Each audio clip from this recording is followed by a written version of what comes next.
magpa-file dun po sa mga nag-prepare na nasabi pong impeachment complaint po, attorney? Isa ako sa mga complainant.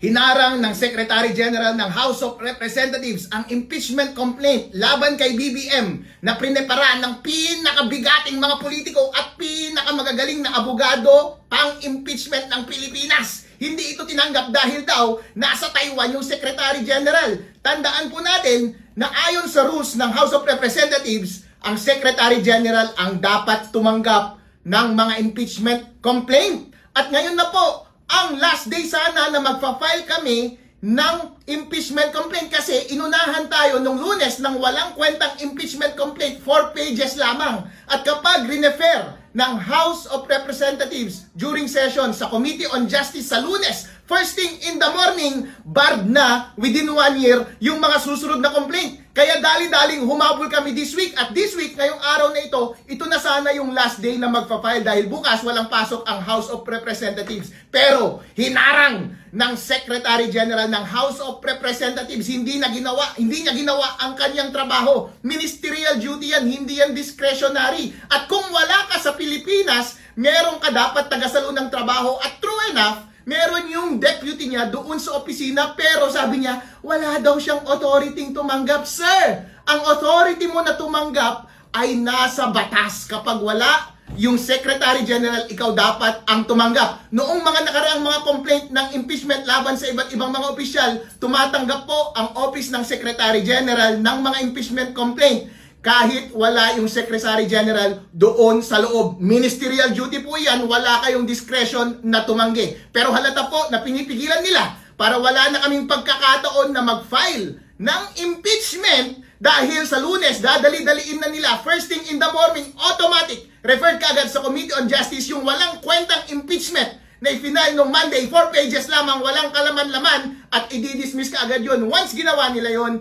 hindi na makapag-file within 1 year ang mga susunod na impeachment laban kay BBM. At yung bagay na yan ay ginawa rin nila sa Makabayan Group. Ngayong umaga na ito, hindi rin tinanggap. Buti na lamang nung kami ang nag-file, naka-live yung video at ang dami, libo-libo mga Pilipino ang nanonood. BBM, tanggapin mo ang impeachment complaint namin. Nag-tender kami ng filing, ibig sabihin, technically, legally, nag-file kami pero ayaw tanggapin. Since ayaw tanggapin, hindi rin kami makakapag-iwan ng kopya. Pero sapat na po iyan, ayon sa batas, para makomplete yung filing. Mananagot na lamang si SecGen at yung kanyang deputy sa Supreme Court. At alam namin, nagtitiwala kami na darating ang panahon pa rin, napakaikling panahon na lamang, mapapanagot din natin itong mga taong ito at higit sa lahat, yung ulo ng napakalawak na korupsyon sa Pilipinas na si BBM. Eh kung mag-iiwan kami ng kopya, baka itapon lamang, ayaw nga hawakan yung papel namin eh. Nag-tender kami. Legally, okay na yung tender. Halimbawa, kapag nagkautang ako sa'yo, kapag nag-tender ako ng pera, pero ayaw mong tanggapin, that is as good as payment. Ganon din sa pagpa-file. Kapag nag-tender kami, pero ayaw tanggapin, alangan naman mag-iwan kami. Baka kami pa ang sisihin dahil nag-iwan kami ng basura sa opisina nila. Ito ay naka-anchor sa malawakang korupsyon sa ating bansa na pinamumunuan ni Presidente Bongbong Marcos. Culpable violation of the Constitution, graft and corruption, betrayal of public trust. Kapag culpable violation of Constitution, anong ibig sabihin? Ibig sabihin, alam mo at sinasadya mong i-violate yung Constitution. Yung kanilang paggawa ng unprogrammed funds, yung pag-aalokable nila sa mga congressman, against yan sa Constitution at decided na rin yan ng Supreme Court ayon sa Belgica case. Pero alam nilang illegal yan, pero ginawa pa rin nila. So anong tawag mo doon? Culpable violation of the Constitution. At yan din ang naging daan para sa malawakang graft and corruption. Dahil yung measure na yan ang ginawa nila para mag-kickback sa iba't ibang tao, may delivery ng mga luggage, papunta sa presidente, papunta sa kanyang mga crony, at ganun din, betrayal of public trust dahil malawakang ito na nangyari. Kapag paghahalu-haluin mo lahat ang mga bagay na ito, meron na tayong ebidensya mula sa mga hearing sa House of Representatives, sa Senate, at marami na rin mga interview na lumabas at mga statement dyan sa social media na nagdidiin at nagtuturo at nagbibigay ng konkretong ebidensya na laban sa ating presidente. Dahil tandaan po natin,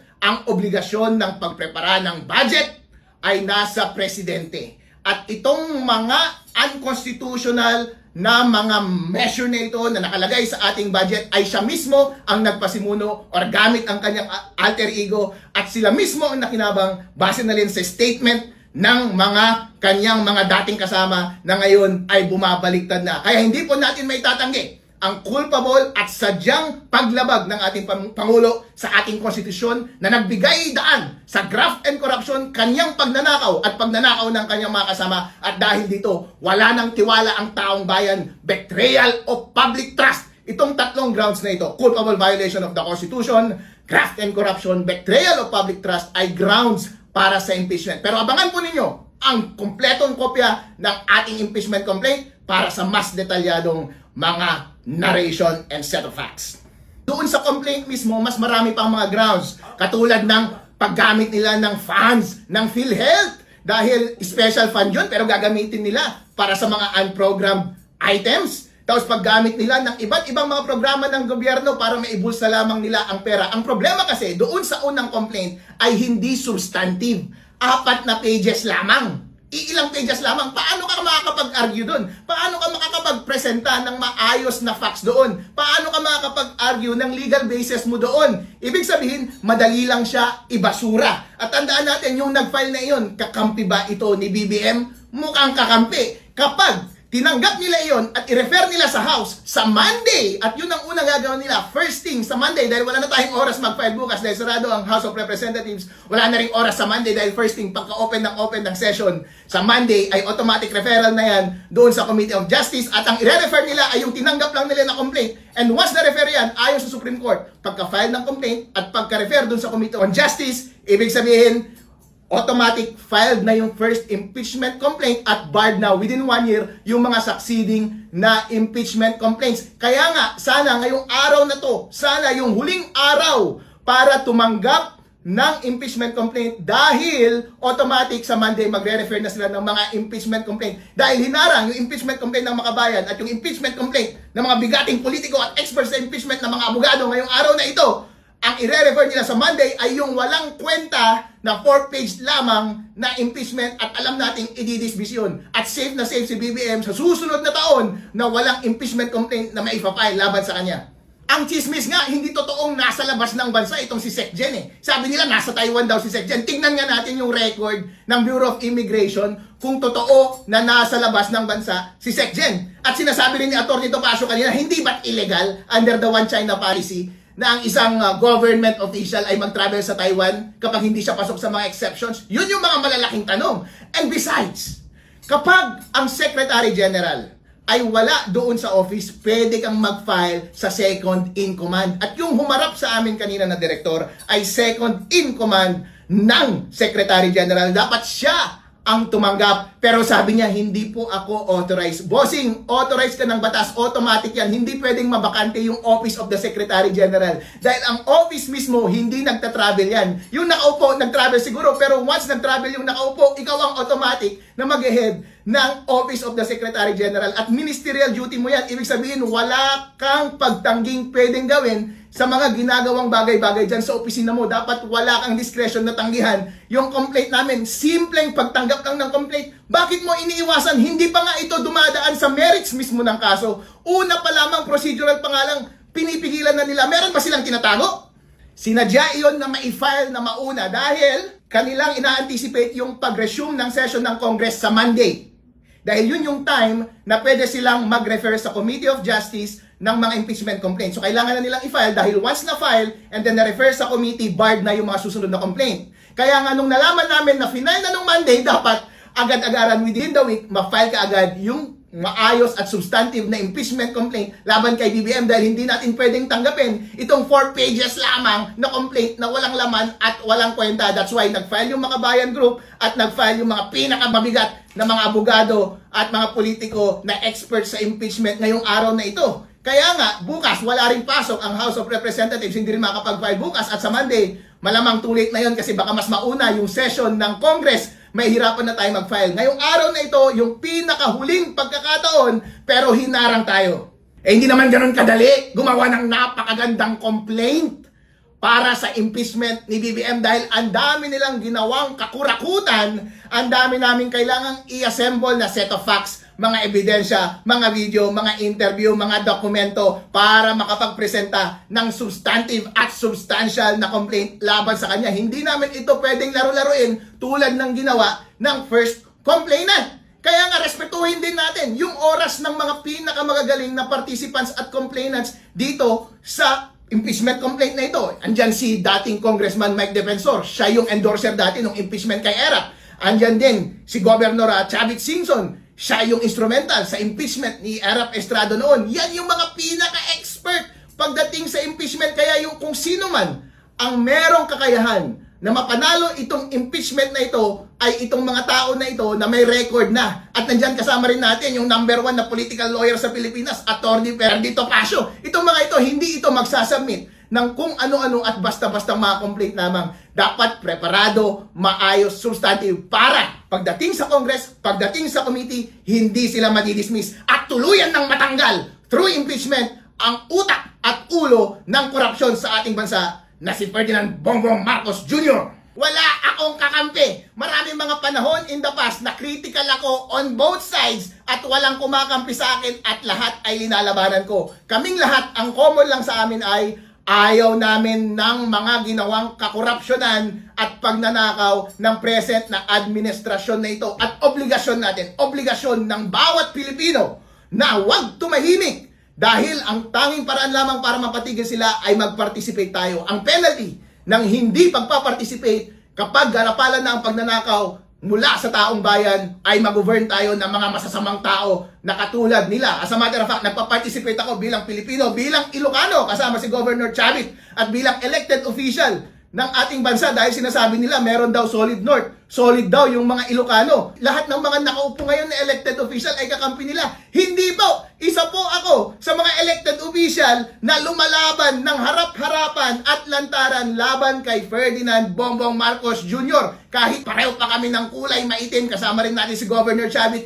ito lamang ay pinapakita natin na wala na silang maayos na impluwensya sa Pilipinas. Kahit ang kanilang mga kababayan, kasamang ka-Ilocano, kasama sa buong Pilipinas, kahit mga elected officials dito sa ating bansa, pinaka-maimpluwensyang mga abogado at politiko sa ating bansa, ay naghahawak kamay at nagsasama-sama at gumagawa kami ng statement na hindi na namin tinatanggap ang garapalang pagnanakaw na pinapabayaan ng administrasyon na ito, kaya dapat maalis si Presidente Ferdinand Bongbong Marcos Jr. Hindi porket ginagawa na ng matagalan ay ibig sabihin constitutional niya. Tandaan ninyo, yung pork barrel noon, doon sa case ng Belgica, matagal nang ginagawa. Yung PDAF noon, pork barrel, ginawang unconstitutional pa rin ng Supreme Court. Dahil hindi pwedeng mag-execute ang mga legislators post-passing ng General Appropriation Act. Ganito rin pagdating sa unappropriated funds dahil ang requirement ng Constitution ay meron dapat pinanggagalingan yung appropriation ng unappropriated funds. Naka-identify kung saan nagaling na funds at hindi mo basta-basta kukunin kung saan-saan.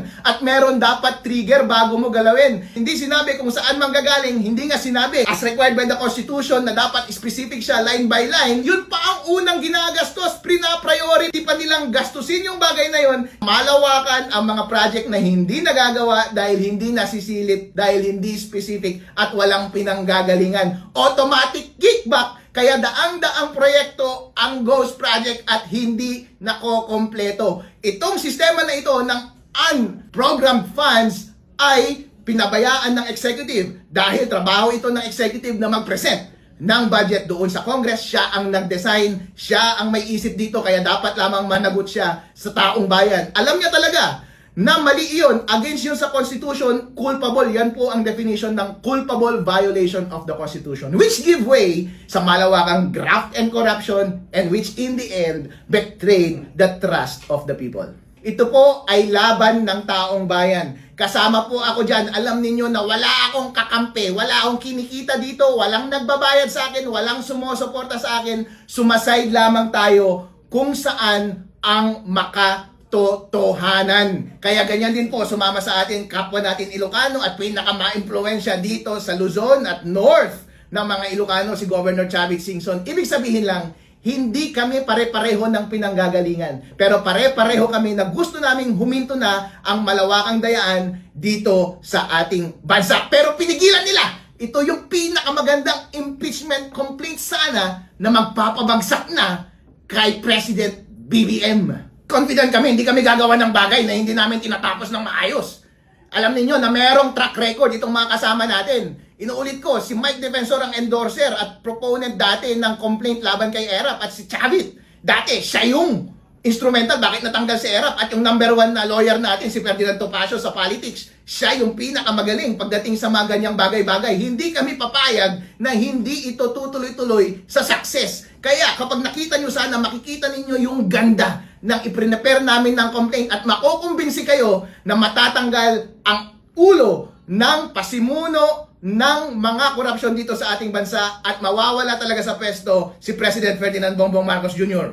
Mga kababayan, samahan niyo po kami dito sa laban na ito, laban sa malawakang korupsyon sa ating bansa. As a matter of fact, obligasyon po natin na magsalita at mag-participate sa public affairs dahil po kapag nagawa na nila ang kasamaan at hindi pa rin tayo gumawa ng hakbang, baka malaking pagkukulang po ang nasa sa atin. Baka deserve natin na mag-govern tayo ng mga corrupt na mga politiko. Kapag meron po tayong nakikitang mali, tapusin po natin at obligasyon po natin, duty natin na pigilan ito sa pamamagitan ng active na pag-participate sa lahat ng political process ng ating bansa. Katulad na lamang ng pagfa-file at pagpa-participate sa mga impeachment complaint na ito. At sana po suportahan nyo kami na mabigyan kami ng due process, sapat na proseso para lamang mapaandar ito at yung merits ng case ay makita ng taong bayan at makita ninyo kung dapat bang tanggalin ang ulo ng lahat ng mga kalokohan at nakawan na nangyayari sa ating bansa.